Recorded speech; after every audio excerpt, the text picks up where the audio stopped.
औषध नाही, इंजेक्शन नाही, आता ऑपरेशन शिवाय पाठ आणि मानेच्या दुखण्यापासून आराम मिळवा. NC wellness centre, Naval petrol पंपासमोर, रेल्वे लाईन, सोलापूर. सोलापूर रोडवरील रयत शिक्षण संस्थेचे कला व वाणिज्य महाविद्यालय येथील बहुउद्देशीय सभागृहाचे स्लॅब भरण्याचे काम संपत आले असताना अचानक संपूर्ण स्लॅब कोसळून त्यावर काम करणारे 9 मजूर जखमी झाल्याची घटना घडली. यात संभाजी हनुमंतू बागल वय 40 राहणार भोसरी, शंटू गोकुळचंद्र सरकार वय 50, संतोष पांडुरंग मलगुंडे वय 46, कानन कालीचरण मंडल वय 30 तिघे राहणार कोलकाता, परमेश्वर अर्जुन लोंढे वय 45 राहणार चिंचोळी, दत्तू नारायण जाधव वय 40, उमेश सतीश मदने वय 26, दत्तात्रेय बळीराम रेडे वय 35 राहणार महाळुंग तालुका माळशिरस, विशाल निळू गायकवाड वय 20 राहणार जामगाव तालुका माडा अशी जखमी झाल्यांची नावे आहेत. महसूल पोलीस प्रशासन व गावकऱ्यांच्या मदतीने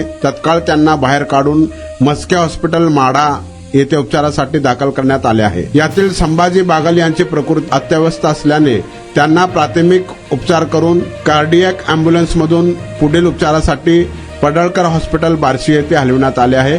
त्यांची प्रकृती सध्या स्थिर आहे.